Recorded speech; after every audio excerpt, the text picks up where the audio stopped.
Well, good evening to you. Welcome to K24 Evening Edition. I'm Alan Owino. Our sign language interpreter for this session is Evelyn Wangoi. We begin by having a look at what is shaping news tonight.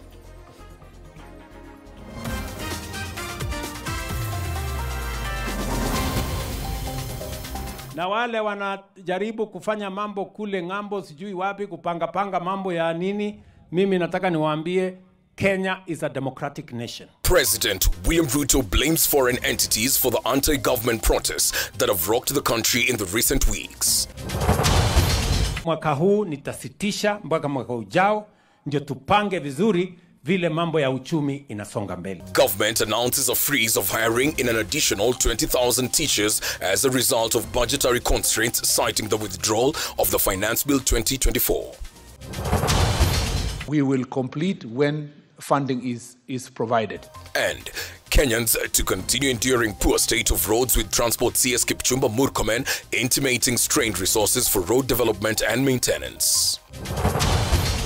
President Ruto's assent of the appropriation bill is a betrayal and insult to the public. Plus, cabinet secretaries and state officials directed to reduce the number of personal assistants and advisors attached to them to one by tomorrow, in line with the new austerity measures. K24 Evening Edition begins right now. Now, President William Ruto has blamed foreign entities for the anti-government protests that have rocked the country in the recent weeks. In an implicit statement he made today in Ngong, Kajiado County during the launch of Kimuka Power Substation, allies of the president who spoke during the same event have defended their decision to support the controversial Finance Bill 2024 that occasioned youthful demonstrations across the country. Timothy Simo with that report. For some time, President William Ruto has been domiciled within the capital city, Nairobi, trying to manage volatile Gen Z demonstrations against the Finance Bill 2024 that have morphed into anti-government protests. But today, the head of state was in Ngong, Kajiado County to launch Kimuka substation. It's here that Ruto implied foreign entities as being the impetus behind the demonstrations in the country. Na wale wanajaribu kufanya mambo kule ngambo sijui wapi kupanga mambo ya nini, mimi nataka niwaambie Kenya is a democratic nation. The president imploring Kenyans to desist from being divided along tribal lines. So, hakuna haja ya kuharibu amani ya nchi, hakuna haja ulete fujo Kenya, hakuna haja ya kujaribu kutumia njia ya mkato. Wananchi hawa ni werevu na ndio wanaamua vile Kenya itasonga mbele. Throughout the agitation, however, young Kenyans have denied any form of support from external forces, besides maintaining that their movement is not founded on tribal inclinations or political affiliations. Despite coming under fire from Gen Zs for supporting the controversial bill and claims of arrogant undertones, National Assembly Majority Leader Kimani Ichung'wah says the bill was necessary to help Kenya turn around its economy. Yale mambo umeona juzi ikitokea Kenya ni sababu they are political scavengers. People who imagine they can scavenge. People who wanted to divide our country first along ethnic lines. Political scavengers, Your Excellency, who wanted to divide our country even along class lines. It has been a bumpy ride at home for legislators, including Ichung'wah, who supported the bill, which has since been dropped by President Ruto to calm a wave of youth demonstrations across the country. Because the same political scavengers are the ones who are inciting members of the public against their members of parliament. Timothy Simo, K24 TV. President William Ruto has announced a freeze of hiring of an additional 20,000 teachers as a result of budgetary constraints due to the withdrawal of the 2024 Finance Bill. Meanwhile, the Kenya Union of Post-Primary Teachers has expressed concerns over the scrapping off of the Kenya National Examination Council budget, warning that either parents will have to foot the cost or there will be no national exams unless the government reinstates the budget. However, in the spirit of austerity measures, KUPPET has urged the government to move grade 9 class to secondary school, as the current Form 1 system will be phased out come next year, creating space at the availability of teachers. Harriet Chimera reports. Nilikuwa na mpango ya kuajiri walimu wengine 20,000. Lakini mwaka huu nitasitisha mpaka mwaka ujao ndio tupange vizuri vile mambo ya uchumi inasonga mbele. There is no hope for the additional 20,000 teachers who would have been employed this year, with President William Ruto announcing a freeze in hiring of teachers, although promising that the 46,000 JSS intern teachers will still be employed as promised through an allocation of 18.3 billion shillings. We are going to make sure that we confirm all teachers under JSS before the end of this year. Meanwhile, crisis looms in the administration of national exams following the 100% budgetary cut on examinations and invigilation fees just 3 months towards the national examinations. Kenya National Examination Council (NEC) had been receiving an allocation of 5 billion shillings yearly as examination waiver, which was still insufficient. According to Kenya Union of Post-Primary Teachers (KUPPET), NEC will either fail to administer exams or parents will have to foot the cost. I don't know whether the government want to privatize the administration and marking of exams, or they want to administer it online. We are not sure what they are going to do, because right now the Examination Council has no budget. For Kenya Primary School Education Assessment (KEPSEA), the examination costs for 9 subjects is 5,800 shillings and for 8 subjects is 5,400 shillings. For KCSE qualifying test registration, each candidate incurs a 3,000 shillings fee.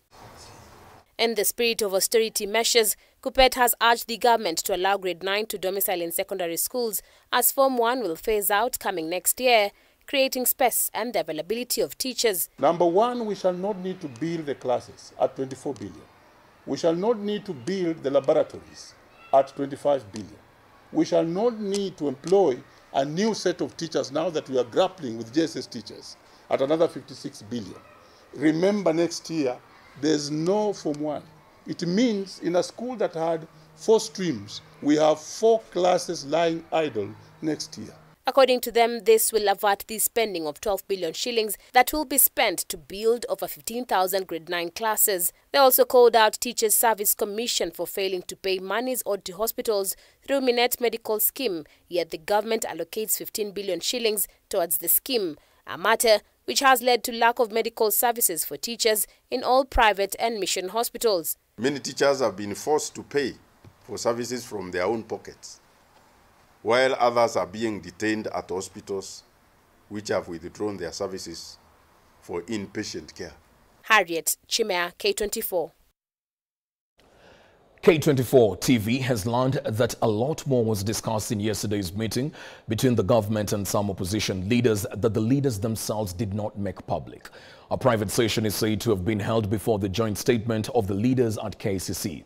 K24 TV has, however, learned that the opposition was promised 4 top positions in the Kenya Kwanza government as a way of calming the political temperatures.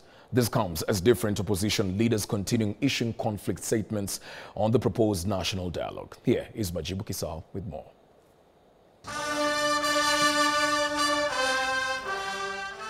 A section of government and opposition leaders yesterday outside KICC. They appeared to be bearers of good news to Kenyans after signing the IEBC amendment bill into law. A lot was discussed in private that the leaders didn't make public. K24 has, however, learned that the opposition was promised 4 top positions in government, something which could have prompted Odinga's decision of calling for dialogue.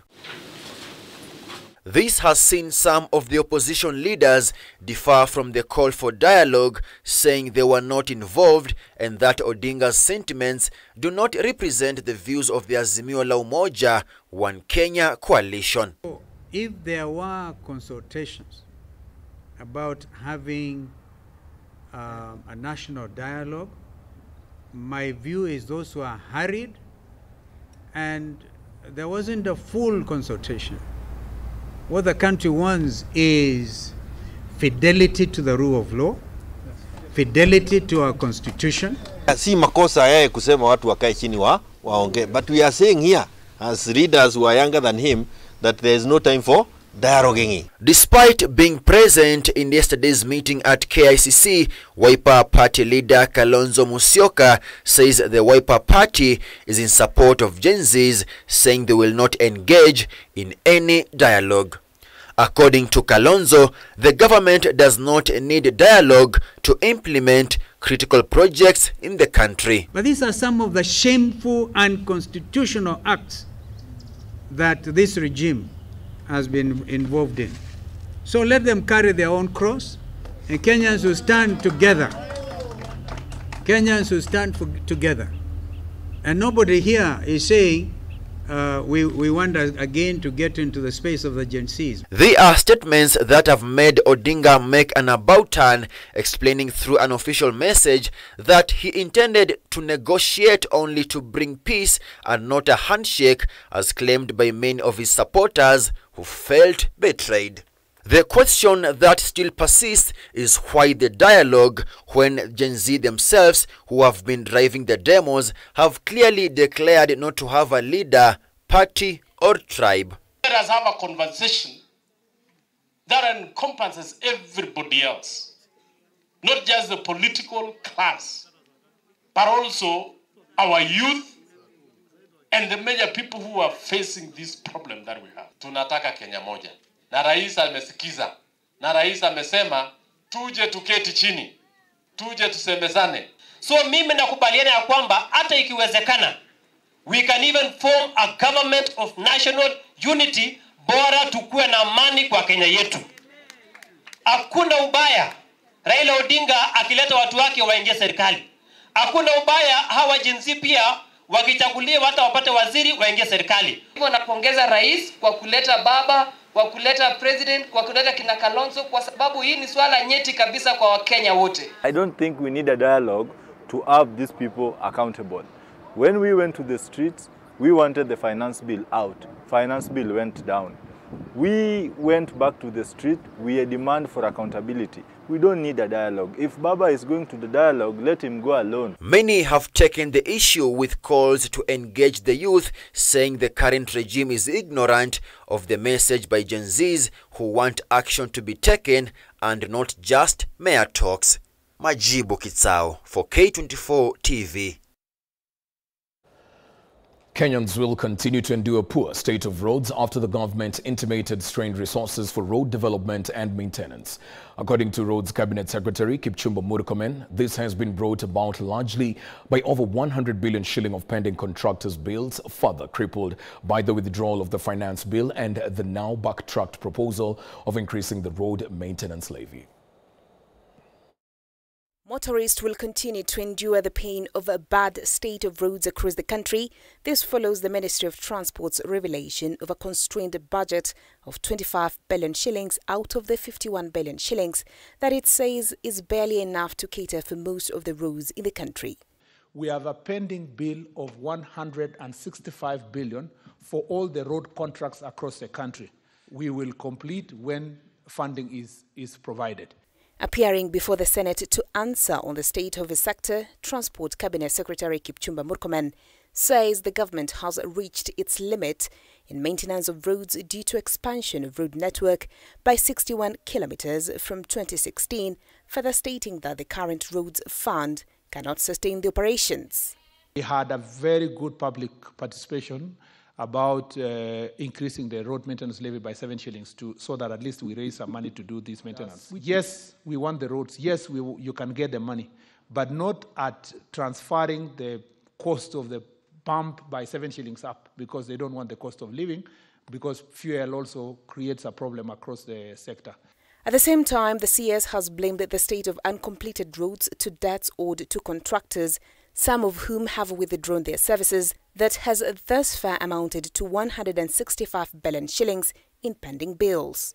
Unless from the Treasury and Parliament through budget, we have a drastic decision-making for a one-off payment of the contractors of the 165 billion, we will be lying to the nation, and I will continue being that minister being accused if we lie to the nation that we are going to complete these roads in time in the absence of a drastic change. The ministry has also said it's running out of funds to restore roads affected by floods that needs 37 billion shillings to rehabilitate.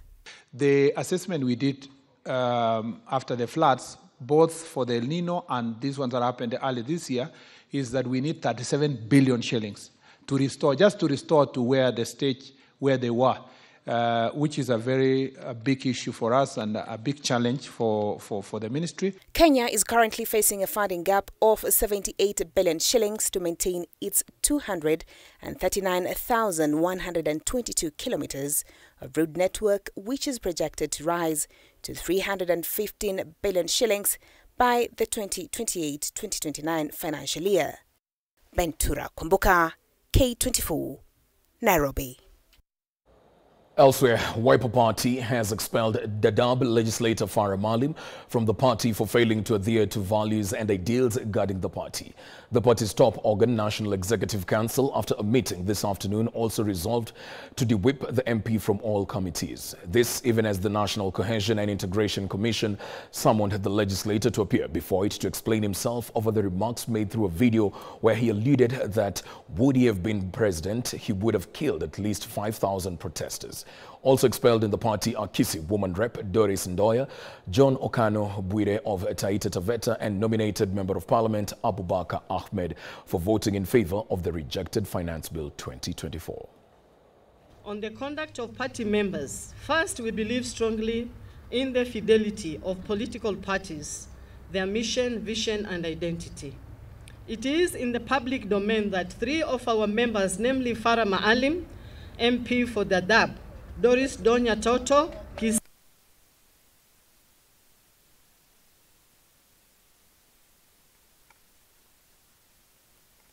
have repeatedly gone against the party's position.